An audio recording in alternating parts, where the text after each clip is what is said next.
हो मंडळी हो, हॉटस्पॉट इथंच आहे बर का. तर मग चला चॅनलला सबस्क्राईब करा आणि घंटी नक्की वाजवा. भगवत साधना करत असताना एक दिवस नदीमध्ये स्नानासाठी गेला. आता नदी स्नानासाठी ज्यावेळी नदीमध्ये उतरतो त्यावेळी तीर्थाचे काही नियम सांगितले.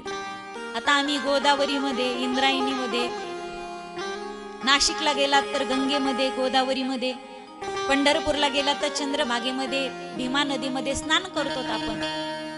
पण तीर्थामध्ये स्नान करत असताना काही नियम सांगितले. स्त्रियाच्या अंगावरती 5 वस्त्र असल्याशिवाय आणि पुरुषाच्या अंगावरती 3 वस्त्र असल्याशिवाय नदीमध्ये त्या तीर्थामध्ये प्रवेश करायचा नसतो.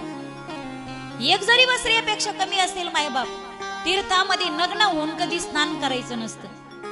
तो तीर्थाचा अपमान आहे, त्या जलाचा अपमान असतो. तो स्नान करण्यासाठी ज्यावेळी उतरला. आता स्नान कसं करावं तीर्थामध्ये बरं का महिला मंडळ, लक्ष देऊन ऐका. तीर्थामध्ये स्नान करण्यासाठी गेल्यावर प्रथम डायरेक्ट तीर्थात उतरायचं नाही, आधी दर्शन घे जा. असे पाय बुचकळीत येत गेले की आधी दर्शन करायचं, मग त्या तीर्थात प्रवेश करायचा. स्नान करत असताना आधी प्रायश्चित्त सांगितलंय. 3 बुड्या घ्यायच्यात. पहिली बुडी घ्यायची, थोडस 2-3 सेकंद खाली थांबायचं, 3दा असं करायचं. नाका डोळ्यात पाणी जाऊ देऊ नका बरं का, नाही तर जे जाते खाली की वरच यायचे नाही, डायरेक्ट फुगूनच वर यायचे. असं करू नका. नाक दाबायचं, खाली बुडी मारायची, 2-3 सेकंद थांबायचं. आपल्या शरीरातलं जे पाप असतं ना, पाण्यात गेलं की जड वस्तू खाली राहतात, हलक्या वस्तू तरतात. पाण्यापेक्षा पाप कमी, तीर्थाच्या जलापेक्षा आपलं पाप कमी असतं. शरीरातलं पाप हलका असतं म्हणून ते पाण्याच्या वर येतं, तरंगतं. आणि त्याला वाहून थोडस जाऊ द्यायचं पुढे, मग थोडस थांबायचं पाण्यात. 3 वेळा असं प्रायश्चित्त द्यायचं. असं झालं की मग नंतर अर्घ्य दान द्यायचं. ओंजळीत पाणी घ्यायचं, समोरून सोडायचं.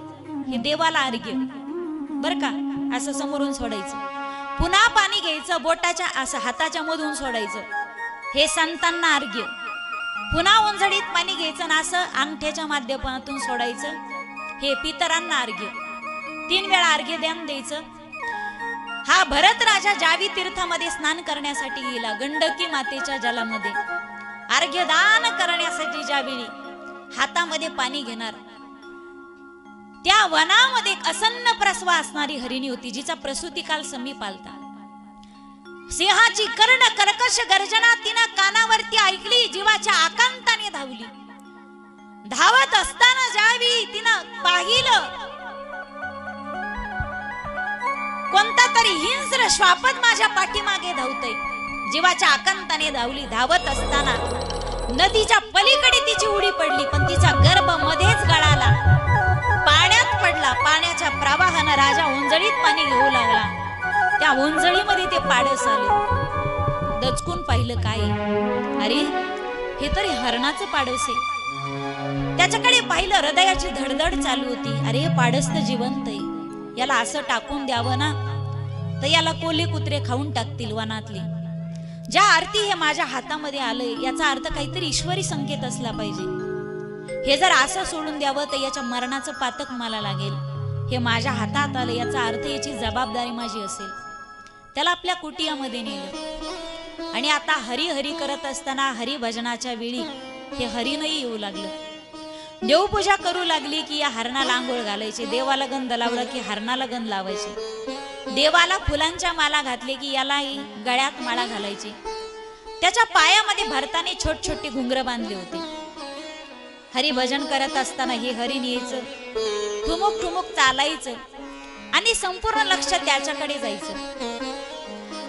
हरिभजन करू लागली, साधना करू लागली की ते हरिण जवळ यायचं, मांडीवर येऊन बसायचं, अंगाला अंग घासायचं. त्या हरणाला वाटायचं जणू हे आपलं बापच आहे आणि या भरताला वाटायचं जणू हे हरिण आपलं लेकरूच आहे. त्या हरणाची आसक्ती जीवनामध्ये एवढी झाली मायबाप, दया तारक हे घड्या, पण दयेनंतर होणारा मोह मात्र मारक आहे. ज्या आसक्तीला लाथाडले राज्याच्या स्वरूपाने, तीच आसक्ती पुन्हा धारण केली हरणाच्या रूपाने. एक दिवस राजाचा अंतिम समय जवळ आला. एक दिवस ते हरिण मोठं झालं, राजा वृद्ध झाला. त्या हरणाने पाहिलं आपल्यासारखेच हरिण जाती प्रजाती दिसल्या, त्या हरणाच्या करपामध्ये सामील झालं आणि हरिण निघून गेलं. त्या हरणाचं कसं होईल, हरणाचं कसं होईल. त्या हरणाच्या स्मरणामध्ये राजा मरणाचं स्मरण विसरला आणि आयुष्यभर ज्याने साधना केली होती, मेल्याच्या नंतर राजाला त्या कोणती गती प्राप्त झाली असेल.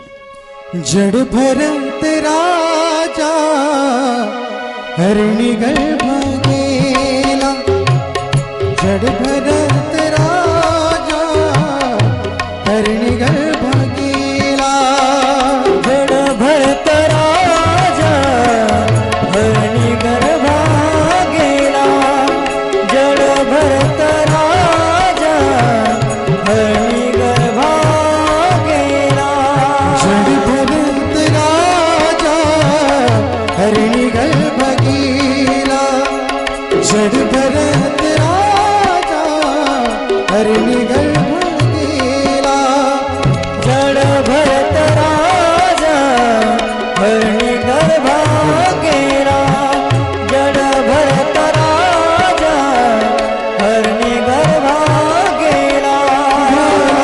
तू घातला वासनेने, हो घाला तो घातला वासनेने, हो घाला तो घातला वासनेने, हो घाला तो घातला वासनेने.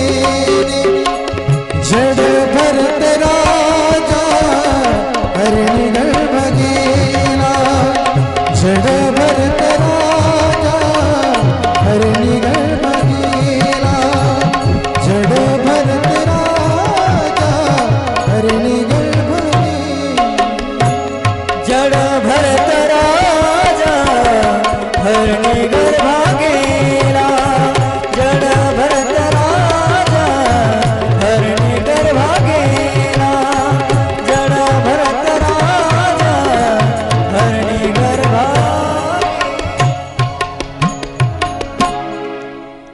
आयुष्यभर ज्याने साधना केली मायबाप, अंतिम क्षणाची आसक्ती नाडली जीवनामध्ये.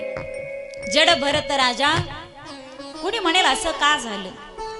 ईश्वरी सृष्टीचा नियम आहे मायबाप.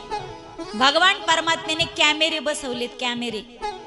अंतिम क्षणाला तुम्ही काय करतात ना, ते चित्र टिपण्याचा प्रयत्न परमात्मा करतो. सामान्य कॅमेरा पहा तुम्ही, पूर्वीच्या काली आता कॅमेरामन फोटो काढायचा, असे स्टँड लावलेला असायचे, दुरून कॅमेरा असायचा. आता शूटिंग साठी दूर उभं राहावं लागतं.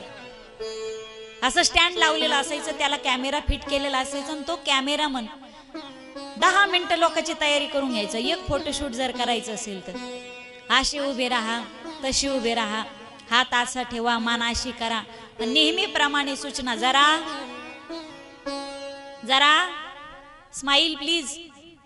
बर ते बी आपल्याला त्या फोटोग्राफरने सांगावं, गुरुजी एवढे वाईट दिवस आपल्यावरती आले.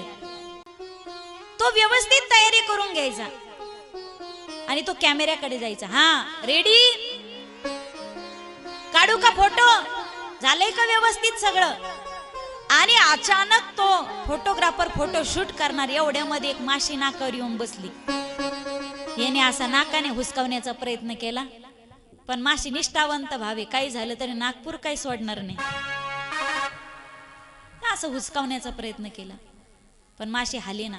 राग आला, नाकाला बळबळ झाली, पडदिशी असा हात गेला. तेवढ्यात त्याने फोटो क्लिक केला.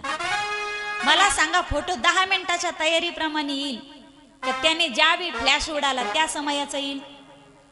काय म्हणणं आहे तुमचं, बोला लवकर. जाऊ का मी घरी? तुम्ही बोला गड्या, आता बोला. आता तुम्ही कसा फोटो येईल? ज्या वेळेचा फ्लॅश उडाला, सामान्य कॅमेरा जरी पथ्य सांभाळतो, तर ईश्वरी सृष्टीचा नियम आयुष्यभर तुम्ही काय करता, अंत समयाला तुमची मती काय विचार करते त्याच्यानुसार तुमची गती ठरलेली असते. अंतिम समयाला एका हरणाची आसक्ती नाडली मायबाप, आणि पुढचा जन्म जो भेटला ना, तो हरणाचा भेटला. पण या हरणाचा जन्म घेऊन कुणी म्हणेल आयुष्यभर साधना केलेली वाया गेली का? आयुष्यभर जी साधना केली ती वाया नाही गेली. साधना येते थोडीशी वाया जाईल, पण ती वाया जायची नाही. हे हरिण जरी झालं ना, तर हे हरिण एकादशीच्या दिवशी कवळ कवळ गवत सुद्धा खात नव्हतं, एकादशी धरीत होतं. कोण? बर का माझ्या हरणीनो, एकादशी निदान तेवढा तरी उपास करी जा. तुम्ही असे उपास गोळा केलेत मंगळवार, गुरुवार, शुक्रवार, रविवार, पण कोणता उपास करू नका जीवनामध्ये, फक्त एकादशी करा. बाकी काही सगळ्या उपवासाचा राजा येतो एकादशी. आपण जन्माला आलेल्याच सार्थक येते. कोणता उपास करू नका पण एकादशी करा. तुम्ही म्हणताल ताई नाही ना सहन होत, दिवसभरच चारा पण एकादशी धारा गड्या, दिवसभर चारा. काय आवडते ते तुम्हाला खा, उपवासाचे पदार्थ खात राहा पण उपवास करत राहा गड्या. हे हरिण मागच्या जन्मातली साधना होती, संस्कार आहेत ते. अरे कशाने जे मिटत नाहीत ना ते संस्कार आहेत गड्या. मागच्या जन्मातले संस्कार असतात माणसावरती.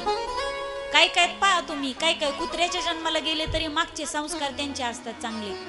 आता आमच्या घरी कुत्रे बर का, दत्ताभाऊनी पाहिले आमच्या घरी मोठं कुत्रे.